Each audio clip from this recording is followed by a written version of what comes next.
기도하겠습니다. 사랑과 은혜가 많으신 하나님, 우리 구약의 시대별 역사 성경 공부 또 오랜만에 함께 모여서 또 같이 나눕니다. 하나님께서 이 시간 함께해 주시고 이전에 배웠던 것도 잘 생각나고 그래서 흐름이 잘 이어져서 오늘 같이 배우고 나누는 것들도 잘 이해할 수 있도록 받아들일 수 있도록 또한 주님께서 이 시간 붙들어 주시옵소서. 감사드리며 예수님의 이름으로 기도합니다. 아멘. 네.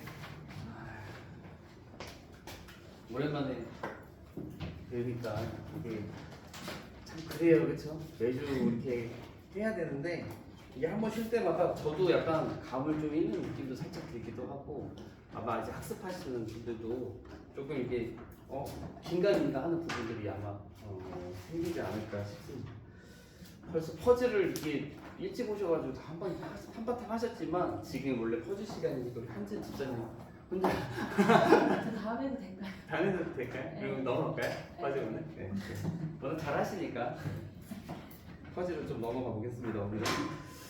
네, 저희가 지금까지 또 시대를 잘 배워왔고 이제 별로 안 남았다는 게 이제 딱 느껴지실 거예요. 그래서 오늘 분열왕국 시대, 그 다음에 포로 시대, 그 다음에 포로 기현 시대 이렇게 해서 1시간씩 또 하기 때문에 이제 거의 얼마 남지 않았다 라고도 생각이 듭니다.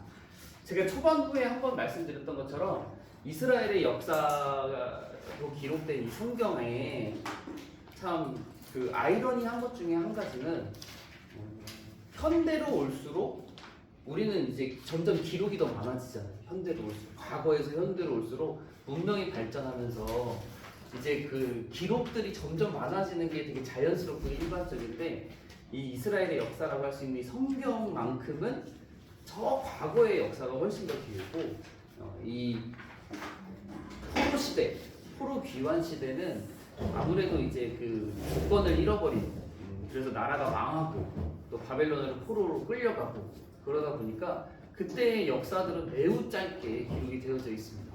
그래서 뭐 성경 외의 역사에서는 어느 정도 많이 기록이 되어져 있겠지만 일반적으로 이 성경 안에서는 이스라엘의 역사가 후반부가 되게 별로 없어요.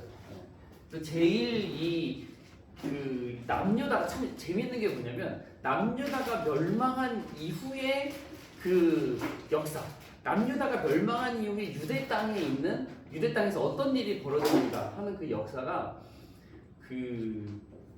그나마 제일 많이 담겨 있는 책이 어디냐면은 예레미야서예요. 그 예레미야가 남유다가 멸망한 이후에 남유다 백성들과 같이 지내는 이야기. 그리고 그 남유다에서도 또 폭동이 일어나가지고 또 이제 남유다의 사람들을 어느 정도 군사들을 데리고 예레미야도 포함해서 그 애굽으로 내려가는 이야기. 뭐 이렇게 또 기록이 되어져 있는 것을 보면 참 예레미야서 부분이 그래도 남유다가 이 멸망한 이후에 조금 그려져 있다. 그런 것들도 좀 보게 됩니다. 저희가 지난 시간까지 그래서 그 통일왕국 시대를 배웠어요. 통일왕국 시대에 3명의 왕이 있고 그 3명의 왕이 각기 40년씩 다스렸다라고 하는 부분은 되게 이제 잘 기억에 남으실 것 같고 1대 왕 그 사울, 2대 왕 다윗, 3대 왕 솔로몬으로 이어지는 그 통일왕국 시대. 근데 이 통일왕국 시대가 그 BC 몇 년경인가 볼 때 약 1000년경입니다. BC 1000년경이면 이제 그 예수님 오실 때까지 1000년 남은 거고 이 BC 1000년경이다라고 할 때 그 우리나라는 그럼 이때 뭐 하고 있었을까 궁금해지더라고요. 근데 이 BC 1000년경이 이제 그 분열왕국 시대가 조금 구체적으로 이거는 그 경이고 그 정도의 시간이고 조금 더 구체적으로는 이 분열왕국 시대의 시작이 930년이에요. 930년. 그러면은 여기 솔로몬은 40년 통치했으니까 970년부터 930년이 솔. 그러면은 다윗은 1010. 여기가 다윗. 사울은 1050이거든요. 사울. 요렇게 이제 요렇게 요 정도 되는 기간이에요. 그래서 이때 우리나라는 과연 뭐 했나 궁금해지더라고요. 그래가지고 이제 뭐 우리나라에서 잘 모르니까 제가 찾아봤더니 이때 뭐 하고 있는지 아세요? 나라와 뭐 문화와 되게 근데 이 자료가 나름대로 이제 인터넷에 조금 찾아봤는데 그 당시에 우리나라는 고조선이라고 하는데 이 고조선의 건국이 그 어느 정도냐 이것도 되게 조금 모호하더라고요. 그래서 이제 시대는 분명히 청동기 시대, 분명히 이제 청동기 시대라고 되어져 있는데 이 고조선이 언제 생겼냐라고 하는 것도 조금 이제 뭐 인터넷에서 말하는 시기가 조금씩 다르더라고요. 그래서 어떤 사람들이 일찌감치 해가지고 이 BC 천년경보다 더 전에 이미 발생해가지고 이제 어느 정도 체계를 갖추다가 이제 BC 천년경이 돼서는 고조선이 어느 정도 이제 나라로서 거대해지고 뭐 이렇게 발전해 왔다라고 하는 사람들도 있고 이 천년경 이전에는 이제 뭐 고조선으로 부를 수 없다 뭐 이렇게 이야기를 하는 학자들도 있는데 대체적으로 이제 BC 천년경에서 뭐 한 BC 한 800, 700년경에는 이제 고조선이 이제 발흥해서 우리나라는 이제 고조선이 있었다 뭐 이렇게 이야기를 합니다. 근데 철기 문화가 우리나라는 5세기 정도래요. 철기 문화가 BC 5세기. 근데 이제 그 당시에 이 성경의 역사 속에서는 이미 이 통일왕국 시대의 한참 이전이라고 할 수 있는 사사 시대 뭐 그 정도에도 가나안 정복 시대에도 이미 이 팔레스타인 지역 가나안 지역에는 철기 문명이 있었어요. 그래서 그 우리가 가나안 정복 시대만 보더라도 가나안 민족들이 철병거를 가지고 있었다라고 하는 성경 기록들이 있는 것을 우리가 보게 되죠. 그래서 이미 되게 발전한 이 지역이었구나 우리나라의 지역보다는. 왜냐면 이제 여기가 위쪽으로는 메소포타미아 문명, 밑에 쪽으로는 나일강 문명이 겹쳐져 있는 그런 중간 지대이면서 되게 문화를 조금 받으면서 이 가나안 민족들이 일찌감치 철기 문화를 좀 가졌구나라는 것도 좀 생각해 보게 됩니다. 오늘은 이 제가 뭐 조금 연도를 보여드리기는 했지만 뭐 이런 것까지 되게 자세하게 뭐 외울 필요는 없다고 봐요. 개인적으로 저도 뭐 근데 이제 대신 중요한 연도가 있어요. 오늘은 꼭 외워야 돼요. 그래도 이거는 기억해야 되는 중요한 연도는 있습니다. 그 혹시 제가 거기에 그 멸망번호 있죠. 그 멸망번호만 있죠. 그 북이스라엘 남유다의 뭐 그런 거 칸들은 지웠지만 기타의 멸망번호가 있죠. 그 멸망번호만큼은 그래도 좀 기억했습니다. 기억해야 조금 이게 그래도 좀 성경 공부 좀 했다 이렇게 볼 수가 있습니다. 저기다 다시 한번 말씀드릴게요. 이 북이스라엘과 남유다로 갈라지는 배경은 지난 시간에 우리가 간단하게 잠깐 이야기를 했지만 솔로몬의 아들이 솔로몬의 그 업적이 대단하긴 했어요. 성전도 지었고 왕궁도 지었고 성전 짓는데 7년, 왕궁 짓는데 13년, 도합 20년의 그런 역사도 있었고 그것 외에도 뭐 그 방비하는 뭐 그런 여러 국보성 같은 그런 것들도 이제 많은 건축 사업을 솔로몬이 했어요. 그러다 보니까 백성들이 엄청나게 힘들었거든요. 근데 이 백성들이 참 힘든 것도 있는데 이 솔로몬이 나름대로 지혜를 가지고 이 백성들을 나름대로 지혜를 가지고 혹사를 많이 시켰는데 이 혹사 시킨 것 이면에 또 자세히 살펴보면 이 유다는 나름대로 그 혜택을 많이 받았어요. 솔로몬이 유다 지파 출신이니까 아무래도 그러다 보니까 이 유다 지파 사람들은 이 노역에서 나름대로 좀 이렇게 그 면제를 받는 그런 이미지들이 있거든요. 왜냐하면 그 어떤 시기냐면 나머지 그 지파들이 솔로몬의 왕궁과 고위 관리들의 식사, 그들이 사용하는 그런 것들을 달마다 돌아가면서 지파들이 이렇게 다 충당하면서 채웠거든요. 그런데 그 달마다 채우는 그 지파들 가운데 유다는 빠져 있었다라고 하는 성경 기록도 있어요. 그러니까 이 솔로몬 사후에 이 르호보암이 왕이 되는 그 타이밍에 맞춰서 북이스라엘이 유다에 이제 항의를 하고 우리의 노역이 너무 심했다라고 이야기하는 것도 그들 스스로 겪고 있었던 노역도 있었지만 이 남유다와 북쪽 지파들 간의 그런 차별대우 약간 이런 것들도 같이 생각해 볼 수가 있게 되는 거죠. 그래서 이 솔로몬이 죽고 나서 이제 르호보암이 왕이 될 때 이 북이스라엘 사람들이 와가지고 우리의 노역을 더 쉽게 해줘라 하지만 이 르호보암 왕이 다른 판단을 내리잖아요.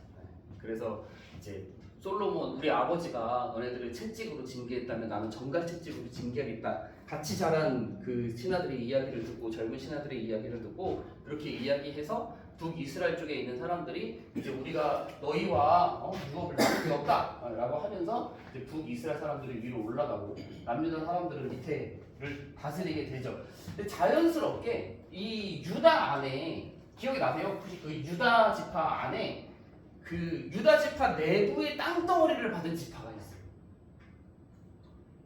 참 이게 되게 재밌는데 나머지는 뭐 이렇게 땅덩어리 받잖아요. 이렇게 잘 받는데 이 지파만 이 유다 지파 내부에 이렇게 땅덩어리를 받게 되는 그 지파가 있습니다. 베냐민은 여기 위고, 베냐민 여기 위고, 여기가 어디냐면은 시므온이라고 하는 지파였어요. 이 시므온이라고 하는 지파가 참 이렇게 참 불쌍하게도 이 땅덩어리를 여기를 받아요. 여기 내부에 유다 지파 내부에. 그래서 이 시므온은 자연스럽게 유다에 흡수되었다라고 이렇게 보시면 됩니다. 그 이제 남과 북으로 갈라져서 남쪽에는 이 하나님께서 다윗에게 약속하셨던 대로 이 다윗의 혈통, 다윗의 왕가가 계속해서 이렇게 이어져 내려가는 거죠. 그러면서 20명의 왕이 있게 되고 북이스라엘은 이 초대 왕이 누구냐면 여로보암이라고 하는 사람이에요. 이 여로보암이라고 하는 사람은 솔로몬의 충신 중에 한 명이었습니다. 솔로몬의 충신, 솔로몬의 신하, 능력 있는 신하 중에 한 명이었는데 이 한 선지자가 이 예언을 하죠. 나중에 이 남과 북이 갈라지기 전에 이 여로보암한테 찾아가가지고 이제 네가 여러 가지 이적 현상이 있긴 하지만 결국에는 이 북이스라엘 네가 다스리게 될 것이다라고 하는 예언을 이 여로보암이 듣게 돼요. 솔로몬의 신하였던 사람이. 그런데 이제 그 예언을 듣고 나서 이제 솔로몬에게 죽임 당할까봐 애굽으로 멀리 도망쳐서 거기에 거하다가 솔로몬이 죽었다는 소식을 듣고 이제 북이스라엘로 돌아와서 이제 이 여로보암이 북이스라엘의 초대 왕이 되게 됩니다. 그런데 이 여로보암이 참 이제 뭐 여로보암에 대한 이야기는 오늘 없기는 하지만 이 중요한 것 중에 한 가지는 이 여로보암이 되게 잘못한 것 중에 하나가 나름대로 이제 그 자기가 왕이 됐으니까 북쪽에 있는 사람들을 이제 통치하고 다스리고 이 나라를 잘 지키기 위해서 고민을 많이 했던 것으로 보여요. 근데 이제 중요한 이슈 중에 하나는 이스라엘 백성들은 율법에 따라 절기가 되면 이 예루살렘으로 내려와서 거기서 이제 하나님께 예배하고 이제 그 남자 아이들은 하나님께 이제 다 이렇게 나아가서 하는 그런 절기를 지켜야 되다 보니까 이 결국에는 점점 이 남유다로 내려가야 되는 예루살렘으로 가야 되는 이스라엘 사람들을 보고 나의 나라 우리 북쪽에 있는 북이스라엘 사람들이 남쪽에 이 예루살렘 성전으로 가서 제사를 드리고 또 그곳에서 계속해서 교류를 갖다 보면 나의 나라가 흔들리고 결국에는 무너지겠구나라는 생각을 하게 되는 거예요. 결국 사람들이 내려가야 되니까 내려가서 하나님께 나아가야 되니까.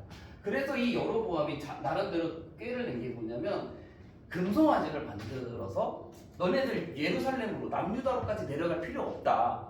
너네들이 절기 때에 이 내가 만든 이 신상에게 절하고 거기서 이제 축제를 하면 된다라고 하면서 두 군데에다가 그 금송아지를 만들죠.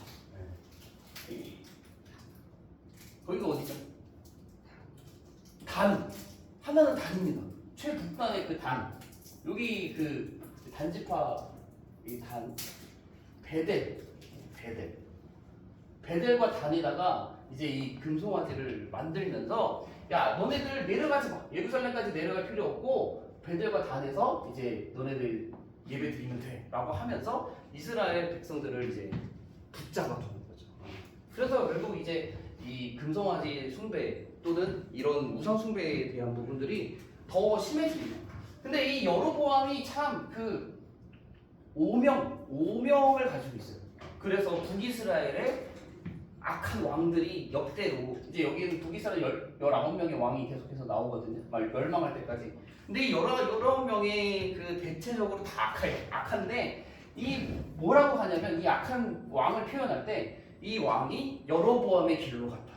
여로보암의 그 악한 길을 따라갔다라고 하면서 이 오명을 씻지 못합니다. 끝까지. 되게 그래서 엄청나게 이 정말 잘 읽히지 않는 책이 열왕기상하, 뭐 역대상하 정말 잘 안 읽히고 별로 잘 안 보셨을 것 같은데 저도 그러니까 근데 보면 이 여로보암이라는 이름이 엄청나게 많이 나와요. 그래서 이제 여로보암의 악한 길, 여로보암을 따라갔다 뭐 이렇게 엄청나게 많은 이름이 참 등장을 많이 하게 됩니다. 그래서 이 930년에 이제 분열 왕국이 시작되는데 이 북쪽은 722년에 망해요. 북쪽은 722년 멸망국 722랑 이 남유다가 멸망하는 586은 이 되게 조금 중요한 연도 중에 하나입니다. 그래서 저희가 잘 기억하는 숫자 중에 좀 자릿수는 많지만 603550도 나름대로 좀 우리가 중요하게 보는 숫자거든요. 그게 무슨 숫자죠? 603550 60만 출애굽하는 이스라엘의 그 장정의 숫자인 603550은 나름대로 이게 이게 참 60만 명이 그 좀 길기는 하지만 603550 그 6자리 숫자를 나름대로 조금 중요한 숫자로 좀 보는 편인데 이 722년과 이 586년에 대한 것도 나름대로 중요한 숫자라고 저는 생각이 돼요. 그래서 이 정도는 조금 기억하시면 좋을 것 같고 근데 이거 딱 보더라도 930년부터 남유다랑 북이스라엘 같이 시작하잖아요. 같이 나눠져가지고 930년에 북이스라엘도 시작하고 930년부터 남유다도 시작했어요. 근데 이제 멸망은 북이스라엘이 훨씬 일찍 하잖아요. 그러니까 여기 대충 보면은 뭐 한 200년 정도. 여기 딱 대충 보면은 몇 년이라고 봐야 돼? 한 300? 350? 되게 그 차이가 많잖아요. 그런데 왕은 개수는 거의 똑같아요. 여기는 200년 동안 19명의 왕. 여기는 350여 년 동안 20명의 왕. 그러니까 어디가 더 빨리 왕이 계속 바뀐 거예요? 북이스라엘. 그러니까 북이스라엘은 금방 왕이 바뀌었어요. 북이스라엘. 근데 북이스라엘은 참 그 암살을 엄청 당합니다. 왕들이 엄청 당해서 지파별로 쭉 계속 바뀌고 왕조도 길게 가지 못하고 암살도 엄청나게 많고 해가지고 피를 씻는 그런 암살들이 엄청나게 많고 잔인하게 막 죽임당하는 그런 일들도 많아요. 그래서 북이스라엘은 역사도 길지 않지만 왕도 계속 바뀌었고 남유다는 이제 역사가 좀 길죠. 그에 비해서 훨씬 길고 왕들도 오래오래 통치하고 다윗 왕가가 이제 이어지고 이렇게 좀 차이점도 분명히 있습니다. 네, 그래서 제가 이제 이 북이스라엘 왕 19명, 남유다의 왕 뭐 20명, 뭐 이런 것들을 다 하나하나 하기는 참 많이 힘들고 불가능하니까 시간적으로도. 그래서 이제 제가 생각할 때는 이 북이스라엘의 한 테마 그리고 남유다의 또 선왕 2명 이렇게 해가지고 오늘 이 시간을 조금 채워보려고 합니다.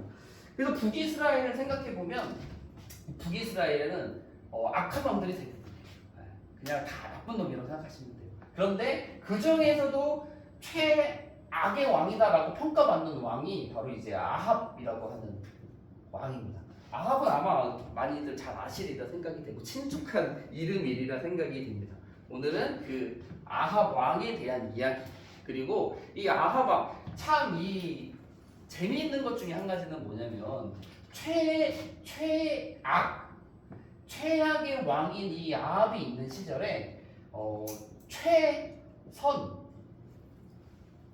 중에 최선이라고 하기는 조금 이게 이름을 좀 맞추자면 아주 능력 있는 선지자인 엘리야가 동시대에 활동했다라고 하는 정도예요. 그러니까 이제 정치적으로, 나라적으로, 신앙적으로는 완전 최바닥을 찍는 아합이 있었다면 선지자 중에서는 매우 정점을 찍는다고 해도 과언이 아닌 엘리야가 동시대에 활동했다라고 하는 점은 되게 흥미로운 부분이죠. 그래서 뭐 정말 이 모세, 여러 사람들이 대단한 사람들이 있지만 이 그 역대 왕들, 그러니까 분열한 시대만 딱 봤을 때는 최고는 진짜 엘리야거든요. 그리고 엘리야의 제자인 엘리사도 되게 이적들도 되게 많이 기록되어 있고 대단하지만 그래도 이제 한 명 뽑자면 엘리야를 뽑을 수 있는데 그 엘리야와 아합이 동시대에 활동했다라고 하는 점도 되게 흥미로운 부분 중에 하나예요. 자, 이 엘리야와 그래서 아합에 대한 이야기로 북이스라엘에 있었던 일들을 조금 살펴보려고 하는데 이제 프리즘을 보시면 이 아합이라고 하는 왕은 북이스라엘이 19명의 왕들 중에 7번째 왕입니다. 7번째 왕이고 통치 기간은 22년 통치했고 아내 올해를 해먹었는데 그러니까 그 아내는 이세벨이 또 악녀 중에 악녀로 우리가 또 많이 알죠, 그렇죠? 네, 이세벨 유명한 사람이잖아요. 그래서 이 이세벨이 여기 위에 두로 출신이고 엄청나게 그 우상 숭배 열렬한 사람이고 이 아합은 성경 말씀을 잘 보다 보면요 악한 왕이지만 마음은 되게 졸렬한 사람이에요. 그리고 막 배짱도 없어요. 그런 이미지예요. 근데 이 옆에 있는 이 이세벨 여왕이 엄청 부축이고 더 이제 강력하게 우상 숭배를 하고 엄청나게 되게 표독스러운 여왕, 약간 그런 이미지가 매일 잘 기록이 되어져 있는 걸 보게 됩니다. 오늘 이제 내용에서도 나오게 되지만, 자, 이 사마리아 이 당시에 이제 수도는 사마리아입니다.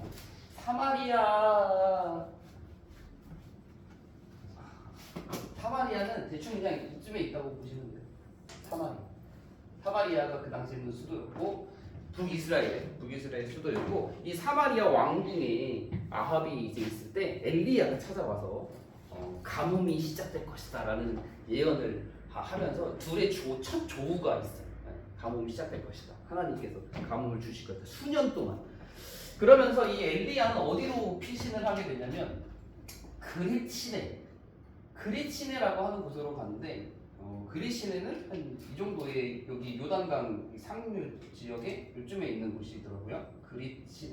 그리시네로 가서 이제 이 가뭄은 시작됐고 엘리야는 이곳에서 지내게 됩니다. 그런데 여기서 되게 놀라운 일이 벌어지게 돼요. 하나님께서 요 엘리야를 가뭄의 때에 어떻게 보호하시냐면 까마귀들이 떡과 고기를 가져왔다. 까마귀들이 떡과 고기를 물어와가지고 이 엘리야를 줘서 엘리야가 이 그리시네 시냇물도 마시고 까마귀가 주는 것도 먹고 하면서 버티다가 이게 한 6개월을 버티다가 이제 이 시내도 마르고 해가지고 어디로 가냐면 사르밧이라고 하는 곳으로 가게 됩니다. 이 사르밧 아마 사르밧 가면 되게 잘 친숙하실 거예요. 그래서 여기 사르밧 이쪽에 있어요. 사르밧으로 이렇게 엘리야가 쭉 가요. 사르밧으로 가게 되는데 이 사르밧에서도 또 놀라운 일이 있게 되죠. 거기도 이제 그 가뭄이 그쪽 지역에도 꽤 강력하게 있었던 거예요. 그래서 지나가는 과부한테 이 엘리야가 물을 좀 줘라. 그랬더니 이게 스토리가 저도 이제 되게 그 떡을 줘라. 저는 이렇게 딱 그 내용만 딱 알고 있었는데 이번에 성경 공부하면서 좀 성경책을 좀 보니까 맨 처음부터 떡 내놔 이렇게 떡 줘 이렇게 하지 않고 떡 달라고 하지 않고 물을 좀 달라고 먼저 이야기하더라고요. 그랬더니 이 여인이 물을 주기 위해서 갔다가 올 때 이제 떡을 좀 달라고 이렇게 이야기를 하더라고요. 그랬는데 이제 이거 먹고 죽을 거밖에 없다 라고 이렇게 이야기를 하지만 엘리야가 이제 줘라 했더니 순종해서 줍니다. 그랬더니 그때 이후로 통의 가루와 병의 기름이 이제 계속해서 공급되는 그런 놀라운 일이 일어나게 되죠. 그 다음에는 또 잠깐 짧은 에피소드가 하나 있는데 사르밧 과부의 아들이 죽게 돼요. 아들이 죽게 되는데 그거를 살리는 이야기로 이렇게 이어지게 됩니다. 근데 여기에서 한 가지 재미있는 게 뭐냐면 저도 이제 이번에 저는 작년에는 이걸 못 찾았어요. 작년에는 이 부분을 잘 몰랐다가 요번에 이제 찾게 된 것 중에 한 가지는 적어놨는데 자, 그 당시에 바알 숭배가 이제 엄청 났던 거예요. 바알 숭배. 그리고 이제 그의 아내 신이라고 할 수 있는 아세라 숭배. 엄청나게 많았고, 그리고 이제 그 하나님을 믿는 엘리야의 싸움. 이게 뭐 갈멜산 좀 이따가 이어지기도 하지만 이런 구도잖아요. 이런 구도 안에 있는데 이 엘리야를 도운 거는 이스라엘 사람들이 부정하게 생각하는 존재들이 이 하나님의 사람 엘리야를 가뭄의 때에 도왔다라고 하는 부분 생각해 볼 수 있어요. 그러니까 부정하게 생각하는 게 이 그리신에 있었던 까마귀, 이스라엘에게 있어서는 이제 부정한 동물이고, 이 사르밧 이방 여인도 이제 되게 부정하게 여기는 것인데 하나님의 사람을 도운 거는 이제 부정하게 여기는 존재들이 하나님의 사람을 도우는 약간 아이러니함이 요 안에 있는 것을 보게 됩니다. 결국 이 가뭄이 결국에는 이 3년 6개월 정도 이렇게 가뭄이 되게 길게 돼요. 그리고 이제 가뭄이 어느 정도 끝날 때 이제 이 하나님의 뜻을 받아서 엘리야가 누가 진짜 신인지를 가리자라고 하는 것을 아합에게 찾아와서 이야기를 하게 됩니다. 근데 그 전에 무슨 일이 있냐면 이 오바댜 왕궁 맡은 자라고 하는 오바댜라고 하는 사람이 있었대요. 왕궁 맡은 자 오바댜 선지자. 근데 이 오바댜가 이 엘리야가 사마리아에 와가지고 먼저 만난 사람은 아합이 아니라 이 오바댜를 먼저 만나게 되는데 이 오바댜가 왕궁 맡은 자라고 성경에 기록이 되어져 있고 매우 높은 사람이었어요. 근데 이 아합은 바알 숭배자였고 하나님을 믿지 않는 사람이었지만 높은 지위에 있는 이 오바댜라고 하는 사람은 하나님을 경외하는 사람이었죠. 근데 이때 당시에 아합과 오바댜가 물이 없고 가뭄이니까 물을 찾기 위해서 각자 한 사람은 저쪽으로 한 사람은 이쪽으로 떨어져가지고 당연히 뭐 대동하는 사람들이 있었겠지만 그렇게 물을 찾고 있었고, 엘리야는 아합을 찾기 위해서 사마리아에 왔다가 오바댜를 먼저 만나게 됩니다. 그런데 이제 오바댜한테 나를 아합에게 인도해 달라라고 하는 엘리야가 이야기를 하고, 그리고 이 오바댜는 성경에 이제 어떻게 기록이 되어져 있냐면 하나님을 경외하는 사람이었고, 그래서 이 가뭄의 때에 하나님의 사람 50명씩 두 grup으로 나눠서, 그러니까 총 100명이죠. 50명을 불 속에 숨겨가지고 이렇게 잘 살려준 그런 되게 의인 중에 한 명으로 이 오바댜라는 사람이 등장을 하게 됩니다. 결국 이 오바댜를 통해서 엘리야가 아합에게 가게 되고 아합에게 진짜 신이 누군지 가리자라고 하는 제안을 하게 돼요. 그래서 벌어지는 이야기가 우리가 잘 알고 있는 갈멜산에서의 대결에 대한 부분입니다. 그래서 이 엘리야, 여기서도 저도 되게 어려웠던 것 중에 한 가지가 뭐냐면 이 엘리야가 제안하는 게 뭐냐면 이 아합에게 바알 선지자 450명을 데리고 와라. 그리고 아세라 선지자 400명을 데리고 와라. 450의 바알 선지자, 아세라 선지자 400명을 데리고 와서 이제 대결하자 나랑 엘리야. 그래서 이렇게 해보면 850대 1의 싸움을 엘리야가 제안을 해요. 그러니까 아합에게는 이렇게 제안을 하는데 나중에 진짜 이 갈멜산에 가서 이 제단과 그 대결의 내용을 보고 그 제단의 싸움에서 엘리야가 승리한 다음에 죽는 사람들을 보면은 이 여기에 온 사람들은 이 아세라 선지자 400명은 없고 이 바알 선지자 450명만 이제 능력 대결에 이제 참여했다라는 것도 살펴보게 됩니다. 그래서 아무튼 엘리야가 제안한 거는 이 450과 400이지만 결국에 이 갈멜산에서 온 사람들은 바알 선지자 450명만 온 것처럼 이 성경에는 보이기는 해요. 자, 아무튼 그래서 이제 갈멜산으로 갑니다. 이 갈멜산은 이 지중해 근처에 있더라고요. 갈멜산.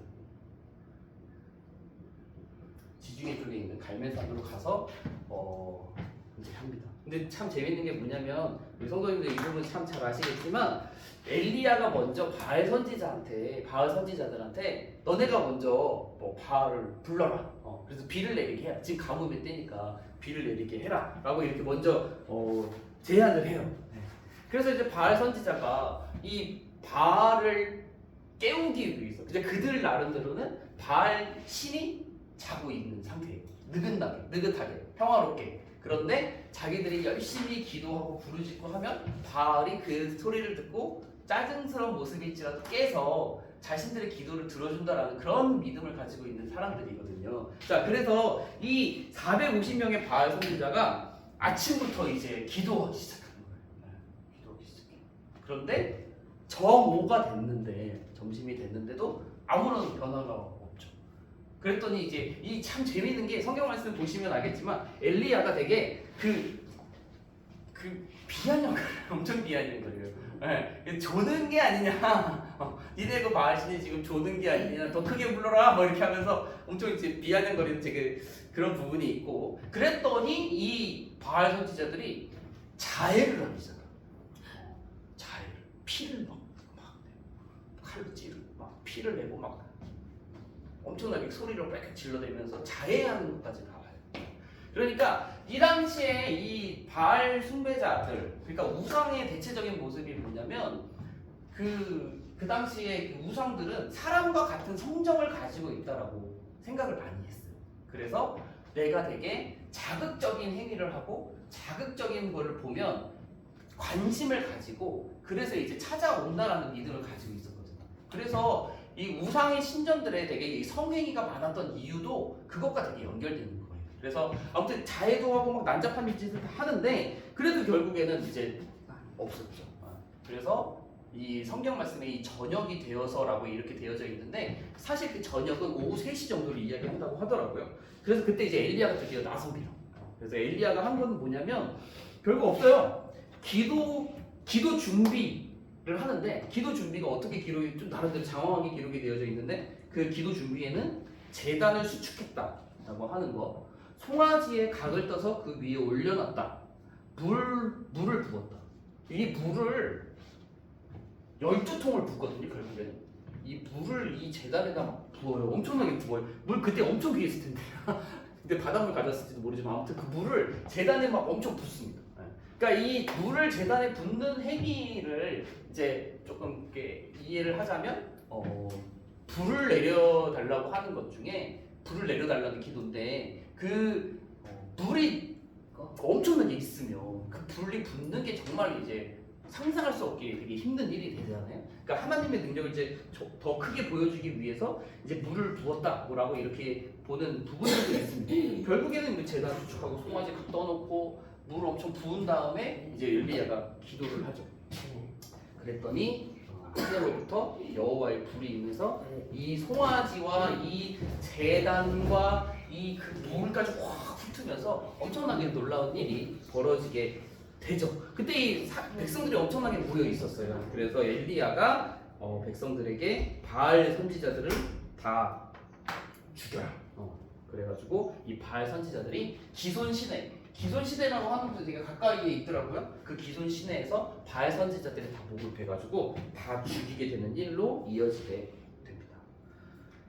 근데 이제 중요한 거는 이 가뭄이 끝나고 비가 오는 거였거든요. 그래서 이 엘리야가 사환을 데리고 산의 꼭대기로 올라가가지고 사환한테 이제 하나님한테 근데 기도하는 그 모습이 나오는데 그 무릎 사이에 무릎을 꿇고 무릎 사이에 얼굴을 집어넣을 정도로 그렇게 되게 낮춘 모습으로 기도를 하고 사환한테 저쪽으로 가서 구름 변화가 있는지 봐라. 그랬더니 이제 사환이 아무 일도 없습니다라고 했더니 그거를 7번 했을 때 7번째에 저쪽에서 작은 구름이 오는 거 그런 것들을 발견하면서 결국 그 구름이 커져서 큰 비가 내려서 가뭄이 끝나게 되는 이야기로 이렇게 갈멜산에서의 이야기가 이어지게 됩니다. 그 다음에 이 갈멜산에서의 상황, 갈멜산에서의 큰 승리 이후에 벌어지는 바로 이어지는 내용이 이세벨의 죽음, 너를 죽이겠다는 경고로 바로 이어지게 돼요. 그러니까 이 갈멜산에서 있었던 이 위대한 승리를 이 사마리아에 있는 이세벨이 듣게 돼요. 근데 이 이세벨이 듣고 나서 이 엘리야를 살려줘서는 안 되겠다라고 하면서 어떻게 선언을 하냐면 내일 너를 죽이리라. 내일 너를 죽이리라라고 이세벨이 호언 정담을 하면서 이렇게 선언을 합니다. 그랬더니 이 엘리야가 이제 참 여기서 한 가지 또 아이러니한 게 있어요. 그러니까 그 하나님의 놀라운 능력을 경험하고 하나님의 그런 임재와 그런 걸 경험한 그 정말 가장 영성으로 치면 신앙으로 치면 가장 정점에 있었을 것 같은 그런 이 엘리야가 이 이세벨의 이 죽음에 죽일 거라는 경고를 듣고 한없이 낮은 작은 사람으로 변모하게 되는 모습. 그래서 이 엘리야가 어디로 도망을 쳐요? 멀리까지 도망을 치게 됩니다. 브엘세바, 우리가 되게 친숙한 동네, 여기는 꼭 알아야 되는 동. 세 군데인, 제가 말했던 것 중에 한 군데인 이 브엘세바까지 도망쳐요. 브엘세바. 여기는 북이스라엘 땅도 아니에요. 남유다 땅이에요. 그러니까 북이스라엘의 그 이세벨이 내가 너를 죽이리라, 내일 죽이리라 했더니 이 엘리야가 브엘세바까지 내려와가지고 브엘세바에서 하루길 더 간 광야로 들어가서 거기까지 도망을 친다라고 하는 거죠. 그러니까 되게 이 한없이 참 작아지고 연약해진 그런 엘리야의 모습을 보여줍니다. 보이게 돼요. 근데 이 모습도 어쩌면 우리의 모습과 별다른 게 아닌가라고 생각해 볼 수도 있겠죠. 결국 이 엘리야가 이제 자기를 내가 할 일 다 했으니까 나를 죽여달라는 기도까지 하고 결국 그가 잠들었을 때 천사가 나타나가지고 숯불에 구운 떡과 물 한 병을 주어서 기력을 소진했습니다. 근데 이거를 한 번 더, 두 번 있은 이후에 이 엘리야가 하나님의 산 호렙으로 내려가요. 호렙 어딘지 아시죠? 그 신의 산. 그래서 우리 이스라엘 백성들이 애굽에서 나와서 여기 남단 이렇게 여기에서 이제 호렙산으로 가서 이 하나님을 만나게 되는데 결국 이 엘리야의 한탄이 있어요. 이제는 다 죽고 나만 하나님을 믿는 나만 남았습니다라고 하는 그런 호소. 그 다음에 하나님께서 임재하시게 되는데 그 하나님께서 임재하실 때 그 자연 현상이 기록이 되어져 있어요. 어떤 게 되어져 있냐면 바람이 있고 그 다음에 지진이 있고 그 다음에 불이 있은 다음에 세미한 소리가 들렸다라고 되어 있습니다. 근데 참 이게 그 출애굽 당시에 시내산에 임재하신 하나님의 그런 그 임재의 모습과 되게 비슷해요. 그래서 바람, 지진, 불, 다음에 세미한 소리. 제가 이거 그 성경 공부할 때 배워서 외울 때는 바지불로 외웠어요. 바지불. 아무튼 그래서 바지불 다음에 세미한 소리가 있어서 여호와께서 임재하셨고 하나님께서 그 나만 홀로 남았습니다라고 하는 엘리야에게 하나님의 사람 7,000명을 남겨뒀다라고 하는 말씀도 하시고 이 엘리야에게 세 가지 임무를 주세요. 너의 일이 끝난 게 아니다. 너에게 세 가지 임무를 하나님께서 이제 주시는데 이 세 가지 임무가 뭐냐면 아람 왕. 이 아람 왕이 되게 이 엘리야와 아합과는 항상 붙어 있는 나라거든요. 이 아람이 어느 쪽에 있냐면 이쪽에 있는 나라예요. 근데 그 아람 왕 하사엘을 기름 부어서 왕으로 세우라. 이스라엘 왕도 아니고 남유다 왕도 아니고 아람 왕 하사엘을 왕으로 삼아라. 기름 부어서 왕으로 삼아라라고 하는 거. 이 하사엘 나중에 아무튼 이따가 다시 말씀드리고 그리고 또 한 가지는 이스라엘 왕 예후를 왕으로 세울 테니 예후에게 기름 부어라. 그리고 또 한 가지 세 번째는 엘리사가 너의 제자가 될 것이니까 엘리사를 이제 제자로 삼아라라고 하는 그 세 가지 명령을 주시거든요. 근데 여기서 참 재밌는 게 뭐냐면 제가 얼마 전에 몇 달 됐나요? 한 달인가 두 달인가 됐는데 그 예후가 이스라엘의 왕으로 세워지는 것에 대해서 설교를 한번 한 적이 있어요. 근데 이제 그거 말고 이 아람 왕 하세아일을 왕으로 세워라라고 하는 것과 예후를 이스라엘의 왕으로 세우라고 하는 것과 엘리사를 너의 제자로 삼으라고 하는 이 세 가지 임무를 주시는데 이 세 가지 임무가 제가 찾아보니까 언제 이루어지느냐, 언제 이것이 성취가 되느냐를 요번에 한번 찾아보게 됐어요. 그러니까 이게 참 이렇게 보면은 엘리사가 다 이렇게 엘리야한테 준 임무니까 엘리야가 다 이걸 이렇게 이루면 되겠다. 이게 자연스럽게 이어지게 되는데 그렇게 되지 않았어요. 그러니까 이 세 가지 임무 중에 엘리야가 직접적으로 한 거는 엘리사를 제자로 삼은 거. 그런데 나머지 두 가지, 하사엘을 아람 왕으로 세우고 예후를 이스라엘 왕으로 세운 거는 엘리야의 제자인 엘리사의 때에 이루어지게 되고요. 그래서 그런 차이는 조금 있습니다. 참 그렇게 해서 세 가지 임무를 아무튼 받고 그 임무가 결국에는 엘리사에게 전달이 되겠죠. 그래서 그의 때에 엘리사가 이렇게 이루게 됩니다. 제가 그 설교한 거는 엘리사가 한 청년을 보내서 예후를 왕으로 세워서 기름 부은 그런 내용이었어요. 아무튼 그 내용이 지난 다음에 바로 이어서 세 번째 임무, 그러니까 세 가지 임무 중에 엘리사를 제자로 세우는 그 이야기가 바로 그 호렙산 사건 다음에 이어지게 돼요. 근데 여기서 참 재밌는 게 이 엘리사가 그 소를 몰고 막 이렇게 반일하고 있는데 재밌는 표현이 뭐냐면 엘리야가 엘리사를 보자마자 한 행동이 뭐냐면 겉옷을 벗어서 엘리사한테 딱 던졌다라고 되어져 있어요. 겉옷을 벗어서 엘리사한테 던졌다. 그랬더니 그 엘리사가 그 옷을 받고 이제 엘리야를 따라가기 시작한다는 내용이거든요. 근데 그 당시에 우리가 참 지금 보면 겉옷을 던지는 거 뭐 조금 벙칠 수 있지만 그 당시에는 누군가의 겉옷을 이렇게 받는다라고 하는 거는 그의 임무를 이제 이어받게 된다. 제자가 된다라고 하는 그런 의미가 있대요. 그래가지고 겉옷을 딱 던져놓은 거를 이제 엘리사가 받고 이제 내가 그 엘리야의 뒤를 이어가지고 하나님의 일을 감당하게 되는구나라는 걸 깨닫고 이제 뭐 부모님과 입 맞추고 인사하고 엘리야를 따라서 이렇게 나가게 됩니다. 자, 그 다음에 내용이 나봇의 포도원 이야기. 이것도 참 아람과 아합과의 전쟁이군요. 20장 내용인데 이 20장의 내용이 되게 상당히 깊이 나와요. 스토리가 좀 있는데 짧게 보면 아람과 전쟁하는 내용이에요. 근데 그 당시에 이 북이스라엘 이 아합 때는 아람과의 전쟁 이야기가 있죠. 근데 이 아람과의 전쟁 이야기 전에 이 아합이 하나님한테는 악한 왕이었죠. 악한 왕이었고 그 이세벨과 정말 득죄가 참 많이 했지만 정치와 경제적으로는 매우 불황했었대라고 하더라고요. 그래서 나름대로 엄청나게 정치 경제적으로 발전한 때였고 이제 아람과의 전쟁 이야기가 있게 되는데 이 내용은 되게 길지만 잘 보면 아람과 두 번 전쟁합니다. 근데 그 두 번 전쟁하는 간격이 1차 전쟁 이후에 딱 1년 있다가 2차 전쟁을 하는 이야기예요. 그래서 이제 20장을 아람과의 전쟁 1, 아람과의 전쟁 2라고 했는데 참 이 두 번의 전쟁에서 결과적으로는 스토리가 어느 정도 있지만 결과적으로는 두 번 다 아합이 이겨요. 두 번 다 아합이 이겨요.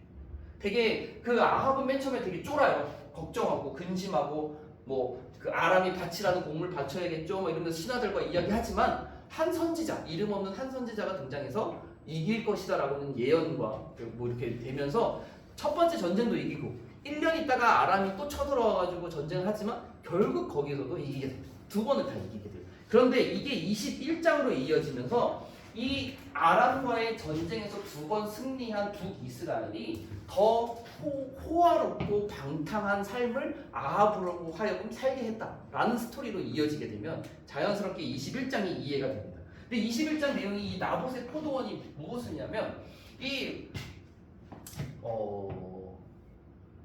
우리가 이 나봇의 포도원을 어느 정도 좀 아실 텐데 나봇의 포도원 하면 그 사마리아 왕궁에서 이 아합이 딱 이렇게 내려다보니까 나봇의 포도원이 너무 좋아 보이더라고요. 너무 좋아 보여가지고 그 포도원을 내 거를 하고 싶어가지고 나봇한테 달라라고 하는 것처럼 우리가 어느 정도 이해가 되어 있지만 성경을 자세히 보면 이 포도원이 좋다고 해서 내 포도원을 삼기 위해서 포도원을 줘라라는 게 아니라 성경을 보면 어떻게 기록이 되어져 있냐면 그 나봇의 포도원을 나에게 주면 내가 그거를 채소밭을 삼겠다라고 이렇게 얘기해요.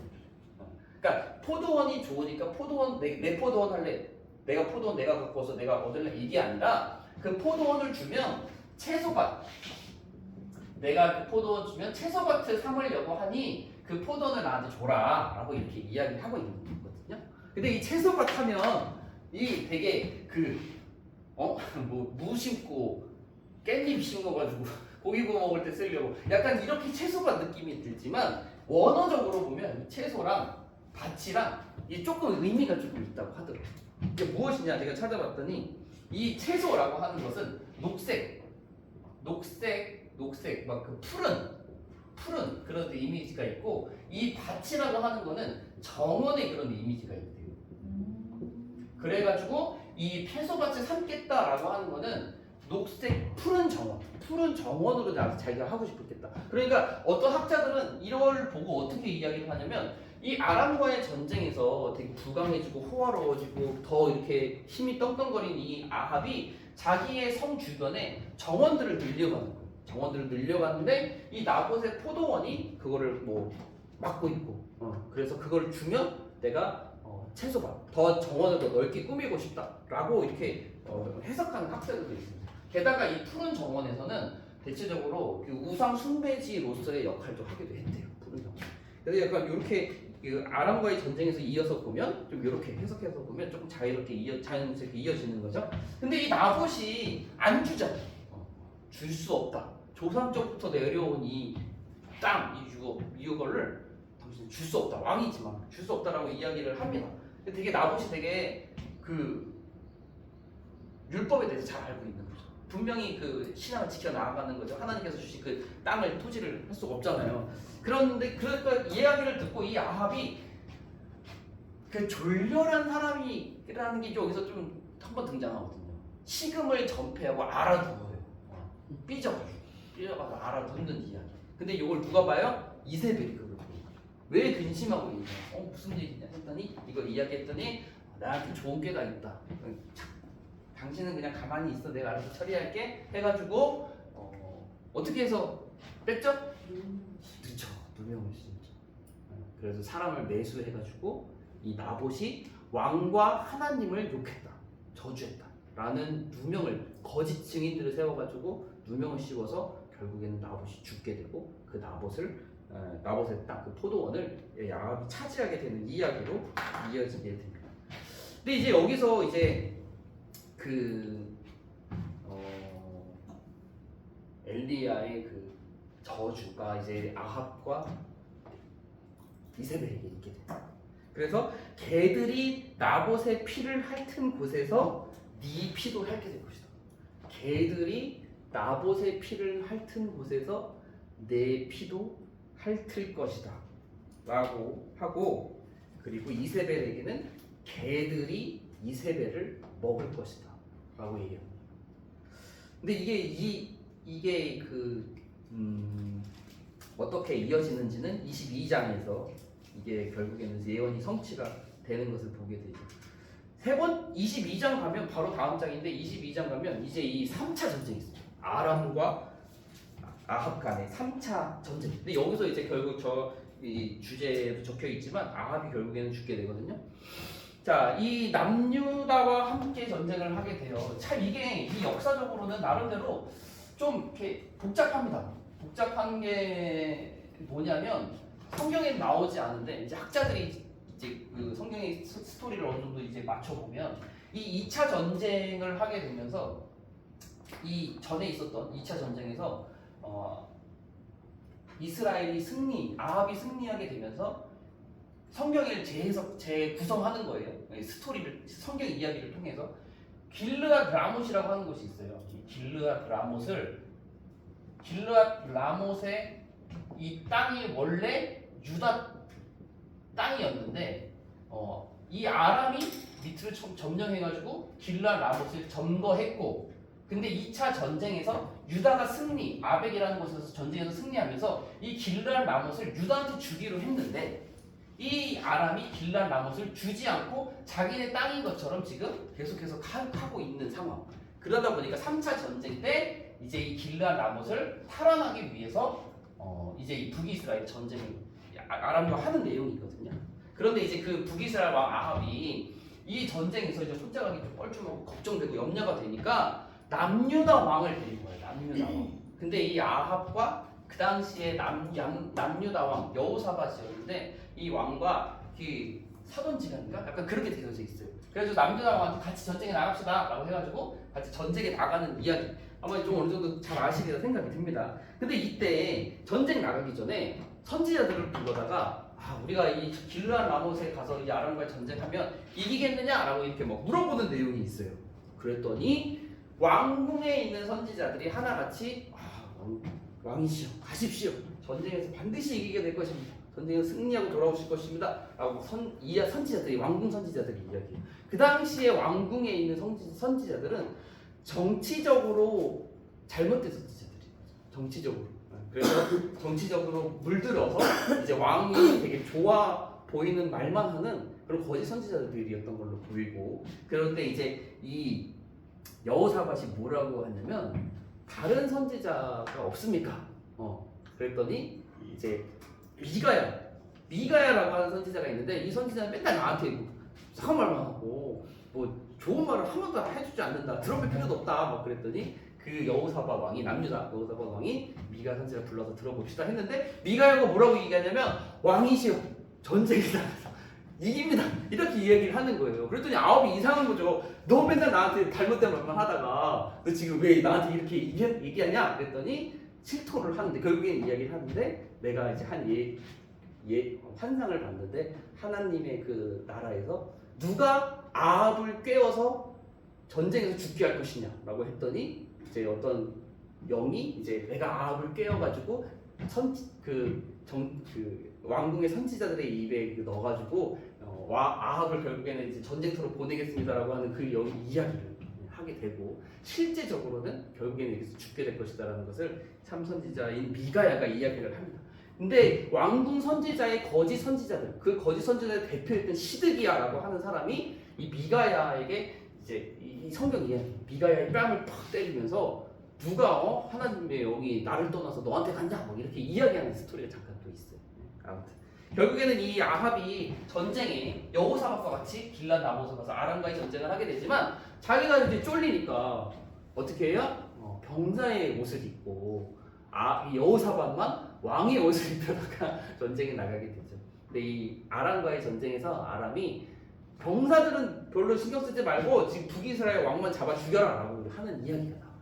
그래서 결국에는 이 왕복을 입고 있는 여호사밧이 아합인 줄 알고 이제 병사들이 막 이렇게 아람의 병사들이 이제 왕복을 입은 여호사밧을 공격하죠. 아합인 줄 알고.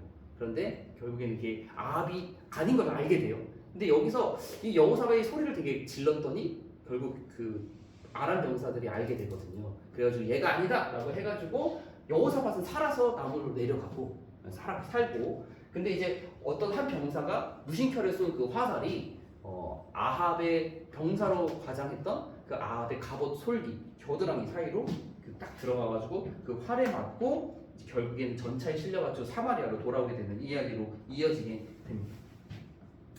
결국엔 죽죠. 아합이 가다출혈로 죽게 되고요. 그 아합이 왔을 때 예언이 이제 여기서 성취가 되는 거예요. 그래가지고 그 아합을 내리고 그 병거를 사마리아 못에다가 이제 씻는데 그때 개들이 와가지고 그 병거를 핥아요. 그렇게 이제 예언이 성취가 되는 것이고 이세벨도 이제 그 왕궁에서 떨어져 죽나? 그래가지고 개들이 그 시체를 먹는 이야기 이렇게 해서 이어지게 됩니다. 자 이제 열왕기 상해 17장 22장까지의 내용 다음에 그 다음에 이제 엘리야의 승천 보자면 이 엘리야가 엘리사를 데리고 이렇게 승천할 때가 된 걸 알고 엘리사 자신의 제자를 데리고 갑니다. 근데 이 엘리야가 승천하기 전에 있었던 거쳐가는 도시들이 나오거든요.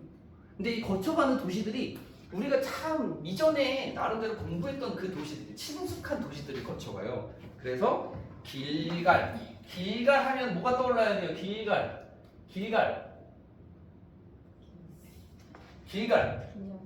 기념비 저번에도 기념비 말씀하셨었죠? 길갈 하면은 기념비 12돌 그 얘기와 함께 가나안 정복 시대 때 가나안을 정복하는 전초기지 역할을 했던 저는 좀 그렇게 더 그래서 여리고 아이 무너뜨리고 길가르고 남부 전쟁이 이기고 길가르고 약간 그 전제 전초기지의 길갈 그 다음이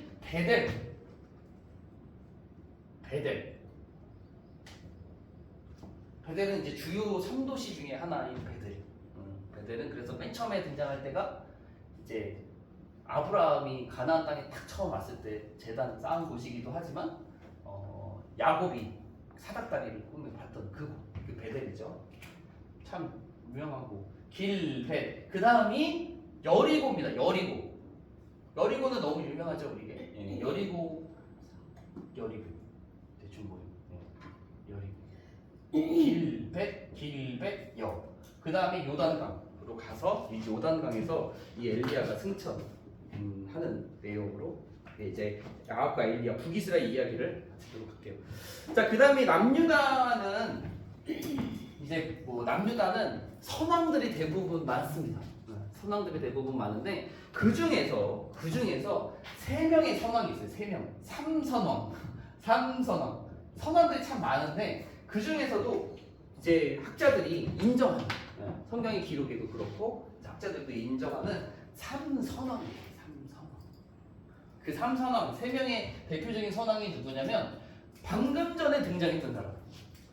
이 아합을 따라서 전쟁에 나갔던 여호사밧이 첫 번째 선왕 중에 한 명이고 두 번째가 이제 저희 프린트물에 있는 히스기야. 세 번째가 요시야입니다. 여기가 삼선왕이에요. 그래서 선왕들이 참 많이 있지만 그 중에서도 이 세 명을 선왕으로 하는 이유는 이 세 명의 선왕이 그 남유다 땅에 대대적으로 종교 개혁을 단행한 왕들이기 때문에 그래서 그리고 그 중에서도 저는 높게 평가하는 사람이 히스기야와 요시야입니다. 히스기야와 요시야는 그 사이가 간격이 별로 안 떨어져 있어요. 그러니까 히스기야의 아들이 아몬의 아들이 므낫세의 아들이 요시야인가 그렇거든요. 네, 그래가지고 별로 안 떨어져 있어요. 그 차이가. 근데 위에 여호사밧과는 좀 꽤 떨어져 있기는 합니다.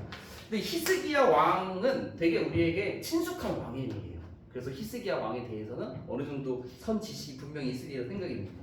이 히스기야 왕은 남유다의 20명의 왕 중에 13번째 왕이고 25살에 왕위에 올랐다라고 되어져 있고 29년을 통치했습니다. 근데 이 히스기야 왕이 그 참 괜찮은 이유가 뭐냐면 이 히스기야 왕을 하기에 딱 좋은 게 히스기야 왕이 남유다의 왕이 되기 바로 전에 왕이 되고 나서 얼마 있다가 북이스라엘이 멸망할 때 히스기야가 남유다의 왕이었어요. 그러니까 이 북이스라엘 멸망 때와도 연결되어져 있지만 내용 자체도 북이스라엘 멸망과 연결된 내용이 또 있습니다. 자, 그리고 이 종교 개혁을 히스기야가 하게 되는데 여호와의 전을 수리하고 번제와 화목제를 드리고 유월절을 지키고 하는 일들이 이제 전국에 남유다 땅에 대대적으로 있었고 그 중에 이제 저희가 특이할 만한 사항 중에 한 가지가 뭐냐면 남유다의 우상들을 때려 부수는데 저번에 저희가 이거를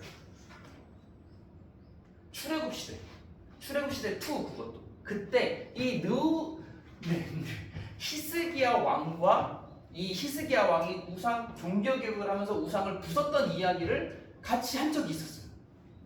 좀 멀리 너무 오래되긴 했죠. 조금 오래되기는 했지만 이 출애굽 시대 2에 있었던 이야기와 퍼즐에도 있습니다. 그것과 이 히스기야 시대에 있었던 그 한 가지 사건. 그때 있었던 것이 히스기야 왕 때 있었던 기억나시는 게 있으십니까? 우상과 관련된 거. 출애굽 시대 2 우리가 그때 공부했던 그것과 히스기야 왕과 연결되는 연결고리가 하나 있어요. 근데 우리 솔직히 그 퍼즐 조각에도 있는데 지팡이 그 지팡이 거의 다 오신 거예요. 뭐죠? 쌍난 쌍난 지팡이 말고 쌍난 지팡이 말고 진짜? 노뱀 지팡이 노뱀. 그 노뱀이 히스기야 시대까지 이제 연결되는 거거든요. 그러니까 이스라엘 백성들이 여기에 그 노뱀이 이스라엘 백성들에게는 우상화가 됐다는 거죠. 그래서 그것이 계속해서 백성들이 분양하고 제사하고 했던 것을 히스기야가 부수고 갈아엎어서 이것은 그냥 단지 노조각이다라고 부르면서 느후수단이라고 했다라고 하는 거. 그때 잠깐 설명을 드렸었거든요. 아무튼 이제 그것이 이제 히스기야가 종교개혁을 하면서 얼마나 철저하게 종교개혁을 하고자 했는지의 의지를 보여주는 한 단면이다라고 볼 수도 있습니다. 근데 이때 제가 북이스라엘과 이 북이스라엘 멸망과 히스기야 왕이 연결되는 부분이 있다라고 아까 말씀을 드렸던 거는 이 북이스라엘을 누가 멸망시키느냐? 누가 멸망시켜요? 그 당시에 이게 제가 몰랐는데 이 제국이 최초의 우리 이 전 세계의 최초의 제국이래요. 그러니까 제국이라고 하는 말은 잘 쓰지 못하잖아요. 엄청나게 큰 땅덩어리를 가져야 제국이라는 표현을 쓰는데 최초의 제국이었다고 하더라고요. 어느 나라죠? 아수르가 이제 북남하를 하면서 저 위에서 메소포타미아 지역. 메소포타미아 지역 우리 어느 정도 알잖아요? 메소포타미아 두강 사이에 그 여기 메소포타미아 아시죠? 뭐 제가 뭘 그린 거죠 도대체?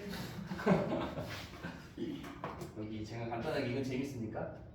이렇게 여기 지중해 여기 애국 나일강 여기가 메소포타미아 문명 이렇게 유브라데스강 티그리스강 유프라테스강 티그리스강 이렇게 있고 여기가 메소포타미아 문명 여기가 나일강 문명 여기 가나안이 낀 문명 또 여기에 아수르가 있거든요 도시 그 여기에 바벨론이 있어요 도시예요.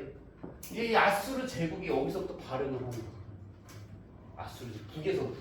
그러면서 내려와서 남하에서 북이스라엘을 멸망시키는 거예요. 722년에. 자, 이 아수르가 거대 제국이 되면서 남하하면서 결국 북이스라엘을 멸망시킵니다. 그러고 나서 북이스라엘 여기 이렇게 사마리아가 수도인 북이스라엘 멸망시키고 나서 더 남하를 하는 거예요. 더.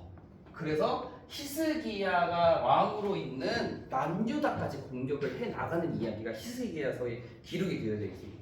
근데 이제 이 아수르가 한 번에 이 남유다를 뭐 집어삼키려고 당연히 했겠지만 그렇게 하지 못하고 1차 침공했을 때 이게 이제 열왕기하 18장 19장 내용입니다. 1차 침공했을 때 이 히스기야가 아수르한테 조공을 받죠. 은 300달란트, 금 30달란트를 바쳐서 이제 남유다가 멸망하는 것을 막아요. 그런데 또 다시 2차 침공을 합니다. 2차 침공을 했을 때는 이 히스기야가 하나님께 기도를 하고 그때 이사야가 등장을 해요. 우리 선지자 이사야입니다. 이사야랑 이 히스기야 동시대사라니 선지자 이사야가 등장을 하고 하나님께서 이제 기도를 들으셨다라고 했을 때 이 밤사이에 18만 5천 명이 되는 아수르 군사들이 죽어 있는 것을 목격하게 되는 놀라운 일이 보게 되는 거죠. 그래서 이제 아수르는 다시 위로 올라가게 됩니다. 자, 그 다음에 내용이 우리가 참 유명한 히스기야가 죽을 병에 걸렸다라고 합니다. 이 죽을 병에 걸린 히스기야의 죽을 병이 과연 무엇이냐? 근데 그 원어로 들어가 보면 전염성이 약한 역병 이렇게 이제 표현을 조금 하는 걸 보게 됐어요. 전염성이 약한 역병 뭔지 정확히 알 수 없으나 그래서 이 히스기야가 하나님께 기도하잖아요. 근데 그 히스기야 병 걸려가지고 된 걸 보고 이사야가 와가지고 죽게 될 것이다 라고 이야기하죠. 먼저 이 히스기야 그 이야기 듣고 낯을 벽으로 향해서 엄청 열심히 기도를 합니다. 결국에는 이 히스기야가 생명을 15년을 연장받게 돼요.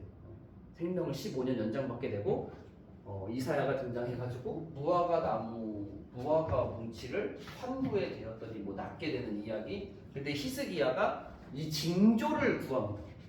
징조를 구하는데 해시계가 10도, 해시계가 해 그림자가 10도 앞으로 가는 것을 징조로 할까요? 뒤로 가는 것을 징조로 할까요? 라고 했을 때 히스기야가 앞으로 가는 것은 쉬우니까 뒤로 가는 것을 징조로 보여달라고 해서 해시계가 10도 뒤로 가게 됐다. 시간이 역행했다라고 하는 것 같아요. 그래서 이제 그런 걸 징조로 보게 되는 이야기도 이제 놀라운 일도 히스기야에는 있었습니다.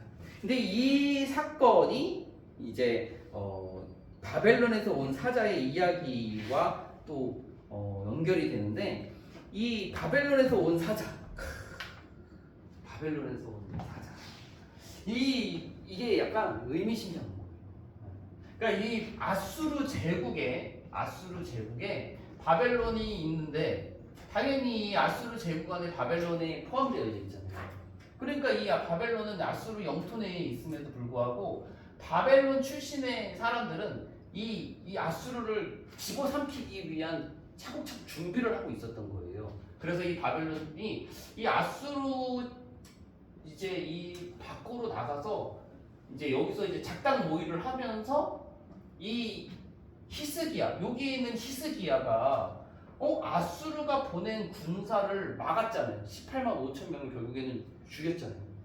이 막은 거를 보고 이 바벨론 사람들이 이 어떤 동맹을 맺기 위해서 화친을 하기 위해서 바벨론 사람들이 이 히스기야를 찾아오게 된 이야기의 내용입니다.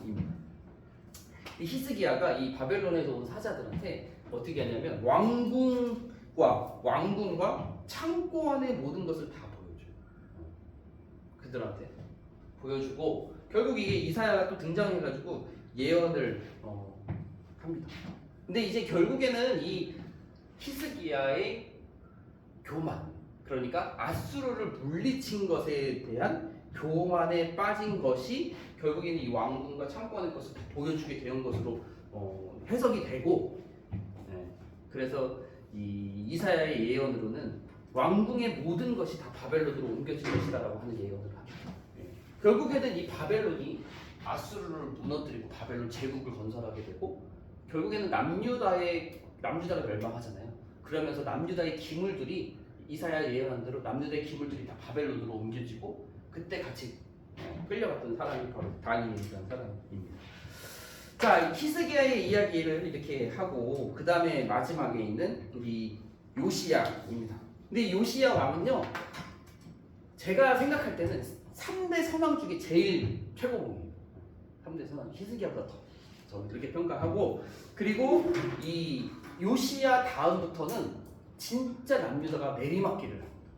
멸망이 얼마 안 남아요. 요시야 다음에. 이게 요시야의 아들들이 돌아가면서 남유다의 마지막 왕들을 차지하게 되거든요. 그러니까 첫째 아들, 둘째 아들, 셋째 아들 이렇게 등장하면서 여호와스, 여호야김, 여호야긴 뭐 이렇게 하면서 아들들의 이야기가 이제 왕들을 돌아가면서 하게 되는데 이 요시야 다음에는 다 엄청나게 고통과 고난과 우상 숭배와 이런 것들로 점철되어 있고 이 요시야 왕만큼은 정말 대단한 왕으로서 등장을 하게 돼요. 이 요시야 왕도 잘 어느 정도 아시리라 생각이 됩니다. 남유다의 16번째 왕. 거의 다 왔잖아요. 그러면서 이제 여호야스, 여호야김, 여호야긴, 시드기야 이렇게 4명 앞으로 있으면서 이게 얼마 안 되고 8살의 왕위에 오렀다. 8살에 31년간 통치를 했다 라고 되어져 있습니다. 이 역대하 34장 내용에 보면 이 요시야가 1차 종교개혁을 하는데 얘는 2번에 걸쳐서 합니다. 1차 종교개혁은 20살 때 남유다와, 근데 여기 성경에 보면 북이스라엘 땅의 모든 우상을 제거했다. 근데 북이스라엘은 사실 지금 아수르 제국의 영토잖아요. 그런데 이제 북이스라엘에까지 우상을 제거했다라고 했을 때 아마도 여기 전체적으로는 아닐 것이고 제 생각에는 이렇게 한 요 정도? 이렇게 위에 조금 더 위에 북이스라엘 영토에 조금 더 어느 정도까지 하지 않았을까? 이제 일반적으로는 그렇게 저는 이렇게 생각이 됩니다. 아무튼 성경에는 분명히 남유다와 북이스라엘 땅의 모든 우상을 제거했다라고 되어져 있어요. 그게 20살 때. 그리고 22장 내용에 보면 26세 때 성전을 수리하는데 대제사장 힐기야가 율법책을 발견했다라고 되어져 있습니다. 요시야 왕의 아빠가 엄청나게도 악한 왕이었거든요. 그래서 성전 문 닫고 뭐 우상 숭배하고 막 그랬었어요. 그래서 아무튼 26세 때 성전을 수리하는 중에 대제사장 힐기야가 율법책을 발견하고 그 율법책을 이제 요시야가 보게 됐을 때 오른 찍고 회개를 하게 됩니다. 그 다음에 백성들을 모아놓고 백성들 앞에서 율법책을 낭독하고 같이 언약의 말씀을 따르기로 하고 그 다음에 모든 우상을 제거 율법책이 기록된다. 근데 여기에서 이 히스기야와 차이점이 뭐냐면 히스기야가 정말 나름대로 대대적인 우상 제거에 열심을 두었지만 산당은 제거하지 못했다라고 되어져 있어요. 그러니까 산당은 이 작은 우상 숭배지 그런 것들이 이제 이스라엘 땅에 남유다에 엄청나게 많았는데 산당은 제거하지 못했다라고 되어져 있는데 이 요시야는 산당까지 다 제거했다. 우상 척결을 엄청나게 했던 사람이고 특이할 만한 기록 중에 한 가지가 바로 이 유월절을 지켰다라고 하는 건데 이 유월절을 지킨 거는 히스기야도 지켰지만 이 요시야가 지킨 유월절은 성경 기록에 사사 시대 이후로 가장 성대하게 지켰다라고 되어져 있어요.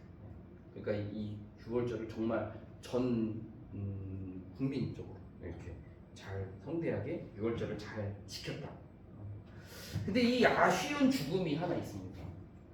죽음은 되게 아쉬워요. 그러니까 이게 역사적으로 바벨론을 치러 북상하던 애굽을 저지하려다가 전쟁에서 죽게 돼요.